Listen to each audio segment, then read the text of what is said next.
तो आइए आज की यात्रा शुरू करते हैं। एक पल के लिए सोचिए एक अद्भुत जीवंत नगर के बारे में। एक ऐसा नगर जिसका नाम है शरीर नगर। हम्म। इस शहर का हर निवासी मतलब हर अंग पूरी लगन से अपना काम कर रहा है, सब कुछ एकदम ठीक ठाक। वाह, ये कल्पना तो बहुत सुंदर है। और यही असल में हमारे आज की बातचीत का केंद्र भी है। हम इसी शरीर नगर की कहानी से न्यूरोथेरेपी के पीछे का जो सिद्धांत है ना, उसे समझने की कोशिश करेंगे। अच्छा, ये सिद्धांत है शरीर के अपने अंदरूनी संतुलन का। हमारे पास जो आज सामग्री है वो एक कहानी है, बड़ी रोचक कहानी। हाँ, मतलब ये कहानी बताएगी कि हमारा शरीर कैसे एक शहर की तरह काम करता है और कैसे छोटी छोटी चीजें उसके बैलेंस को बनाती या बिगाड़ती हैं। पर शायद पहले ये भी समझ लें कि ये न्यूरोथेरेपी आखिर है क्या, जिसका जिक्र आएगा। हाँ, बिल्कुल। देखिए, सीधे शब्दों में कहें तो न्यूरोथेरेपी एक ऐसी पद्धति है जिसमें शरीर के कुछ खास हिस्से होते हैं, कुछ पॉइंट्स या नाड़ियां। उन पर हल्का सा दबाव डालकर या उन्हें स्टिमुलेट करके शरीर का जो केमिकल बैलेंस बिगड़ गया है या अंगों का काम गड़बड़ हो गया है, उसे ठीक करने की कोशिश की जाती है। ये शरीर की अपनी व्यवस्था को, अंदरूनी सिस्टम को ठीक करने पर जोर देती है। अच्छा, तो मतलब बाहर की दवाइयों से हटकर शरीर के अंदर ही काम करने का तरीका है ये। हम्म। तो फिर आज की हमारी बातचीत का मकसद साफ है। इस कहानी के जरिए ये समझना कि न्यूरोथेरेपी शरीर के आंतरिक संतुलन और उसकी खुद को ठीक करने की क्षमता को कैसे देखती है। बिल्कुल। चलिए तो फिर घूमते हैं इस शरीर नगर की गलियों में। हाँ, तो कहानी शुरू होती है इसी खूबसूरत शरीर नगर से। हम्म। जैसा आपने कहा, यहाँ सब एकदम व्यवस्थित है। इस नगर के राजा हैं बड़े ज्ञानी ब्रेन दादा, हमारा मस्तिष्क। वो पूरे नगर का संचालन करते हैं। हम्म। और उनकी सबसे भरोसेमंद मेहनती मंत्री हैं हृदय मैया, हमारा दिल, जो पूरे शहर में जीवन ऊर्जा फैलाती हैं। उनकी देखरेख में नगर शांति से चल रहा था। ये जो उपमा है, ये एनालॉजी वाकई बहुत अच्छी है। ये याद दिलाती है कि शरीर सिर्फ हड्डियां और मांस नहीं है, बल्कि एक बहुत ही जटिल ऑर्गेनाइज्ड सिस्टम है। हर अंग, हर कोशिका एक नागरिक की तरह, सबका अपना काम और सब एक दूसरे पर निर्भर। सही कहा, बिल्कुल सही। किसी एक की गड़बड़ी पूरे शहर पर असर डाल सकती है। एकदम। और इसी ऑर्गेनाइज्ड सिस्टम का एक बढ़िया उदाहरण कहानी में मिलता है किडनी बहनों के रूप में। अच्छा। नगर में दो बहुत मेहनती जुड़वा बहनें थीं, बाई किडनी और दाई किडनी। अच्छा। ये दोनों बिना थके दिन रात शहर की सफाई और संतुलन बनाए रखने का काम करती थीं।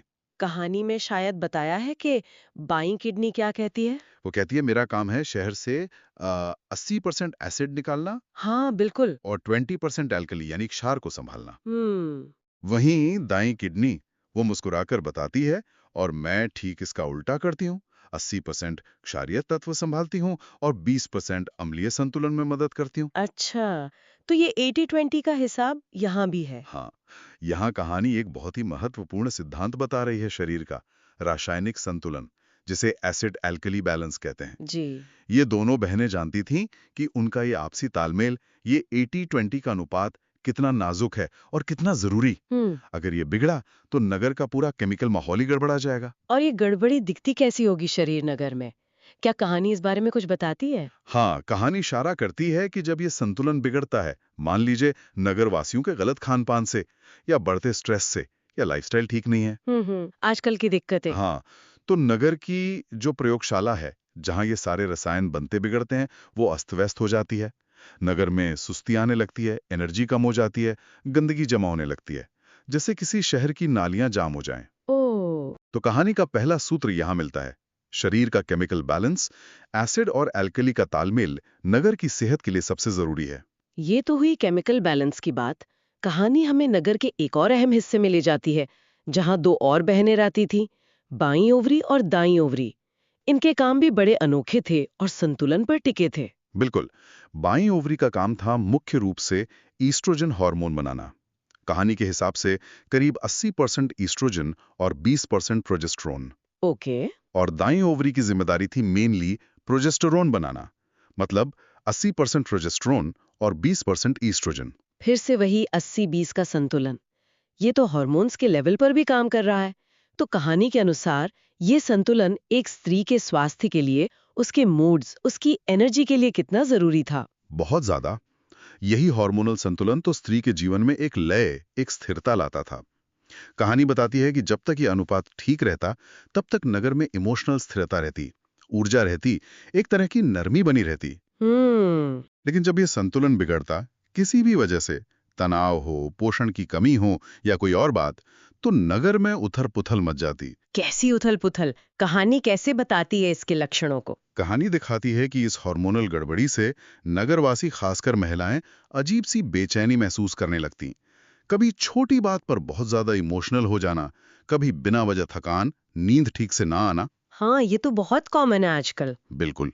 और एक चिड़चिड़ापन सा माहौल बन जाता। ये सब उस अंदरूनी हार्मोनल ऑर्केस्ट्रा के सुर बिगड़ने जैसा था। तो यहाँ हमें दूसरा सूत्र मिलता है, हार्मोनल संतुलन, खासकर एस्ट्रोजन और प्रोजेस्टेरॉन का सही रेशियो फिजिकल और इमोशनल हेल्थ के लिए बहुत जरूरी है। तो अब शरीर नगर की हालत थोड़ी चिंता वाली लग रही है। किडनी बहनों के संतुलन में गड़बड़ी की आशंका, ओवरी बहनों के हार्मोनल बैलेंस में उतार चढ़ाव, मतलब नगर में धीरे धीरे असंतुलन फैल रहा था। हाँ, चारों तरफ एक अजीब सी हलचल, एक बेचैनी। राजा ब्रेन दादा, जो सब महसूस करते थे, वो चिंतित हो उठे। उन्होंने अपनी मंत्री हृदय मैया से कहा, मैया, नगर में कुछ ठीक नहीं लग रहा, हर तरफ असंतुलन की आहट है, हमें कुछ करना होगा। और जैसा अक्सर होता है कहानियों में, मुश्किल समय में ही समाधान का रास्ता निकलता है। इसी नाजुक घड़ी में नगर में आते हैं एक ज्ञानी पुरुष, गुरुजी डॉक्टर लाजपत राय मेहरा जी। अच्छा। उनका आना नगरवासियों के लिए एक नई उम्मीद जैसा था। गुरुजी नगर में आते हैं, हालात देखते हैं और फिर एक बहुत गहरी बात कहते हैं, इस शरीर का हर हिस्सा एक दूसरे से जुड़ा है। सुनने में तो ये बहुत सरल लगता है, पर इसके मायने शायद बहुत गहरे हैं। बिल्कुल, यही न्यूरोथेरेपी की नींव है, होलिज्म यानी समग्रता। गुरुजी का सिद्धांत यहीं से खुलता है, जुड़ाव और संतुलन। वो आगे समझाते हैं कि शरीर सिर्फ अलग-अलग पुर्जों का जोड़ नहीं, बल्कि एक पूरी इंटीग्रेटेड यूनिट है। उन्होंने शरीर के दो मुख्य हिस्सों के गुण बताए। कहा, शरीर का दायां भाग स्वभाव से क्षारीय, एल्कलाइन है। ये स्थिरता, शांति, संरचना और पुरुष ऊर्जा का प्रतीक है। और बायां भाग? और बायां भाग स्वभाव से अम्लीय, एसिडिक है। ये सक्रियता, ऊर्जा, गति, संवेदनशीलता और स्त्री ऊर्जा का प्रतीक है। गुरुजी बताते हैं कि सेहत का राज इन दोनों विरोधी पर एक दूसरे को पूरा करने वाली शक्तियों के संतुलन में है। न बहुत ज्यादा अल्कलाइन होना अच्छा है, जो सुस्ती ला सकता है, न बहुत ज्यादा एसिडिक, जो जलन और बेचैनी पैदा कर सकता है। न सिर्फ स्थिरता चाहिए, न सिर्फ एक्टिविटी।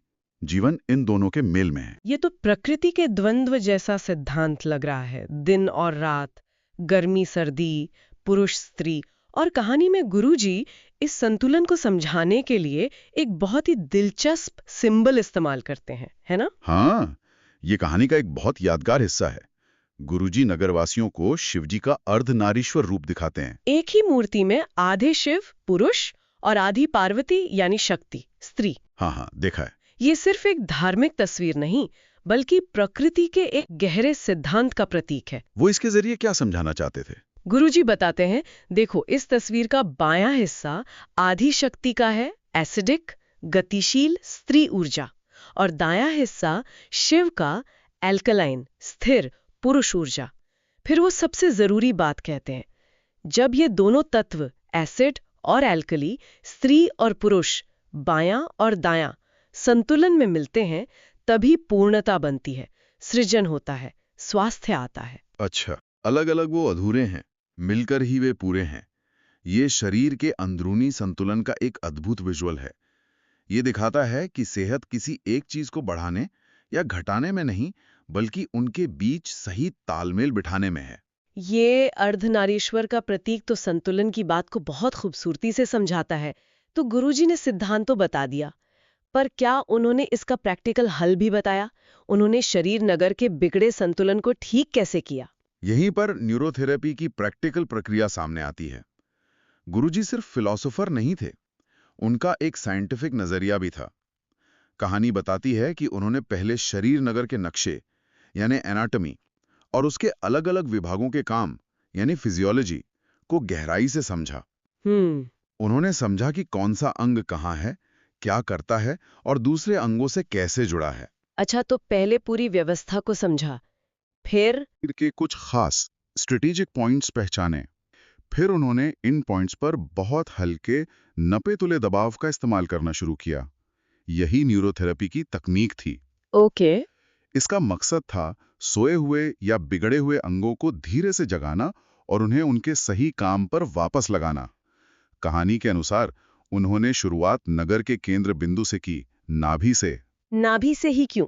क्या कहानी में इसका कोई खास कारण बताया है? कहानी सीधे तौर पर तो नहीं कहती, लेकिन नाभि को अक्सर शरीर का एनर्जी सेंटर माना जाता है, जहां से जीवन शुरू होता है। शायद गुरुजी का मानना था कि केंद्र को ठीक करने से बाकी सब अपने आप ठीक होने लगेगा। कहानी बताती है कि जैसे ही नाभि क्षेत्र पर सही दबाव पड़ा, उसका अच्छा असर पूरे नगर में फैलने लगा। अच्छा। धीरे धीरे किडनी बहनें अपने एसिड अल्कली बैलेंस को फिर से ठीक करने लगी, ओवरी बहनें अपने हार्मोनल रेशियो को ठीक करने लगी, लिवर और दूसरी ग्रंथियां भी जैसे नींद से जागकर अपने अपने काम में लग गईं। तो ये एक तरह से डोमिनो इफेक्ट जैसा था। एक पॉइंट को ठीक करने से पूरी चेन पर असर हुआ। और इसके नतीजे कैसे रहे शरीर नगर पर? नतीजे तो चमत्कारी थे। जैसा कहानी बताती है, जो नगर पहले सुस्त, बेचैन, अस्त व्यस्त सा था, उसमें धीरे धीरे शांति और व्यवस्था लौटने लगी। खून साफ होने लगा, क्योंकि किडनियों ने अपना काम फिर से ठीक से करना शुरू कर दिया था। हार्मोन्स के संतुलन से इमोशनल स्थिरता आई, शरीर की एनर्जी बढ़ने लगी, नगरवासियों के चेहरों पर फिर से रौनक आ गई। वाह! पूरा शरीर नगर शांत, स्वस्थ और एनर्जेटिक महसूस करने लगा। वो जो एक बेचैनी थी ना, वो खत्म हो गई। ये सुनकर तो बहुत अच्छा लगा। नगर में फिर से सेहत लौट आई। कहानी के अंत में राजा ब्रेन दादा ने इस अनुभव के बाद क्या कहा? राजा ब्रेन दादा, जो खुद नगर के कंट्रोलर थे, इस बदलाव से बहुत प्रभावित हुए। उन्होंने एक अहम घोषणा की, आज से न्यूरोथेरेपी हमारे नगर का संविधान होगी। संविधान? ये तो बड़ी बात है। हाँ, मतलब नगर का मूलभूत नियम। और फिर उन्होंने वो सूत्रवाक्य कहा जो न्यूरोथेरेपी के दर्शन का सार है, दवा बाहर नहीं, शक्ति भीतर है। शक्ति भीतर है, ये लाइन अपने आप में बहुत कुछ कहती है। इसका क्या मतलब निकालें? इसका गहरा मतलब है, ये शरीर की अपनी अंदरूनी हीलिंग पावर की ओर इशारा करता है। ब्रेन दादा ने आगे साफ किया, जब एसिड और एल्कली, स्त्री और पुरुष ऊर्जा, शरीर का बायां और दायां भाग, ये सब संतुलन में होंगे, तभी सच्चा टिकाऊ स्वास्थ्य मिलेगा। ये सिर्फ लक्षणों को दबाना नहीं, बल्कि जड़ को यानी असंतुलन को ठीक करने की बात है। ये इस विश्वास पर आधारित है कि शरीर में खुद को ठीक करने की गजब की शक्ति है, बस उसे सही माहौल और सही ट्रिगर देने की जरूरत है। और इस घोषणा के बाद कहानी का अंत कैसे होता है? कहानी का अंत बहुत शांत और सुंदर है। शरीर नगर में फिर से वही पुरानी हार्मनी, वही तालमेल लौट आया था।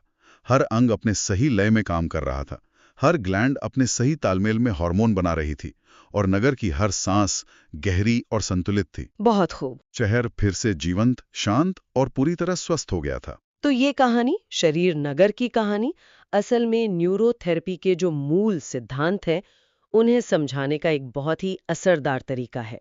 अगर हम मुख्य बातों को एक बार फिर से देखें, तो ये कहानी हमें क्या सिखाती है? सबसे पहली बात तो ये कि शरीर अलग अलग अंगों का जोड़ नहीं, बल्कि एक जुड़ा हुआ इंटीग्रेटेड सिस्टम है। दूसरी, सेहत का आधार शरीर के अंदरूनी संतुलन में है, चाहे वो केमिकल हो, एसिड एल्कली, हार्मोनल हो या एनर्जी वाला, बायां दायां स्त्री पुरुष। तीसरी, न्यूरोथेरेपी इसी संतुलन को फिर से बनाने की कोशिश करती है, शरीर के अपने ही साधनों का इस्तेमाल करके। और शायद सबसे जरूरी बात, जैसा राजा ब्रेन दादा ने कहा, शक्ति भीतर है। ये विश्वास कि हमारा शरीर खुद को ठीक कर सकता है, अगर उसे सही हालात दिए जाएं। बिल्कुल। न्यूरोथेरेपी का मकसद बाहरी चीजों पर निर्भरता कम करके शरीर की इसी भीतरी शक्ति को जगाना है, ताकि स्वास्थ्य एक नेचुरल स्टेट बन सके, ना कि कोई ऐसी चीज जिसके लिए हमें लगातार बाहर से लड़ना पड़े। हाँ, कहानी यही दिखाती है, जब गुरुजी ने सही पॉइंट्स पर दबाव डालकर संतुलन बनाया, तो शरीर ने बाकी काम खुद कर लिया। ये बाहरी दखल से ज्यादा अंदरूनी तालमेल को फिर से जगाने की प्रक्रिया है। इस कहानी को सुनने के बाद ये सोचने का मन करता है, क्या हम अपने शरीर नगर के सिग्नल्स को सुनते हैं? क्या हमें अपने अंदर किसी असंतुलन का एहसास होता है? और अगर होता है, तो क्या इस कहानी से प्रेरणा लेकर कोई छोटा सा कदम उठाया जा सकता है, जो हमें अंदरूनी हार्मनी की तरफ ले जाए? ये एक बहुत ही जरूरी सवाल है अपने आप से पूछने के लिए।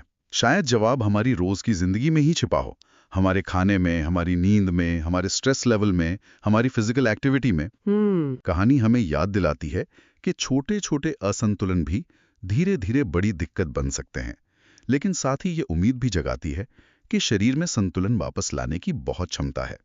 आखिर में न्यूरोथेरापी का विज्ञान और शरीर नगर की कहानी दोनों हमें यही सिखाते हैं, शरीर के भीतर के केमिकल और एनर्जी वाले संतुलन को फिर से जगाकर स्वास्थ्य को स्वाभाविक बनाना ही असली लक्ष्य है। संतुलन ही कुंजी है। बिल्कुल, संतुलन ही कुंजी है।